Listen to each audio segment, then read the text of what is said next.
आकाशवाणी नागपूर हे मांगी कुलकर्णी आपल्याला ठळक बातम्या देत आहे। बुलढाणा जिल्ह्यातील शेगाव इथं केंद्रीय आयुष मंत्रालयातर्फे आयोजित 4 दिवसीय राष्ट्रीय आरोग्य मेळाव्यात आजीबाईचा बटवा या विशेष सत्राला नागरिकांचा मोठा प्रतिसाद मिळतो आहे।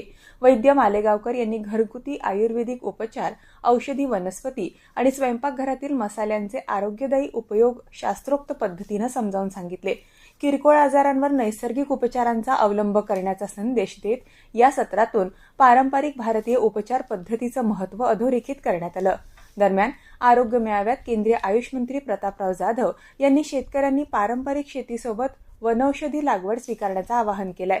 विदर्भात लवकरच वनौषधी हब विकसित करून उत्पादन प्रक्रिया आणि विक्रीसाठी केंद्रीय आयुष मंत्रालयामार्फत थेट मार्केटिंग प्लॅटफॉर्म देण्यात येणार असल्याचं त्यांनी सांगितलं। कार्यक्रमात नॅशनल मेडिसिनल प्लांट बोर्ड आणि डॉ. पंजाबराव देशमुख कृषी विद्यापीठाच्या तज्ज्ञांनी तांत्रिक मार्गदर्शन केलं, तर अनेक शेतकऱ्यांनी औषधी कंपन्यांसोबत थेट करार करून निश्चित बाजारभावाचा मार्ग खुला केला। राष्ट्रवादी काँग्रेस पक्षाच्या राष्ट्रीय अध्यक्षपदी उपमुख्यमंत्री सुनेत्रा पवार यांची निवड झाली आहे। काल मुंबईत झालेल्या पक्षाच्या राष्ट्रीय अधिवेशनात एकमतानं हा प्रस्ताव मंजूर झाला। आगामी राज्यसभा निवडणुकीसाठी राष्ट्रवादी काँग्रेस पक्षाकडून पार्थ पवार यांच्या उमेदवारीची घोषणाही प्रफुल्ल पटेल यांनी केली।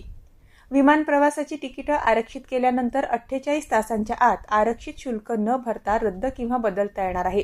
नागरी उड्डयन महासंचालनालय DGCAनं ही माहिती दिली। मात्र देशांतर्गत प्रवासाला 7 दिवस आणि आंतरराष्ट्रीय प्रवासाला 15 दिवसांपेक्षा कमी कालावधी शिल्लक असेल तर हे नियम लागू होणार नाही।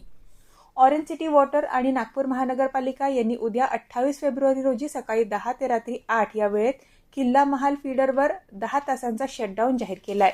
ESR परिसरातील किल्ला महाल इनलेट फीडरवरील गळती दुरुस्तीमुळे CA रोड आणि परिसरातील अनेक भागांमध्ये पाणी पुरवठा बाधित राहणार आहे।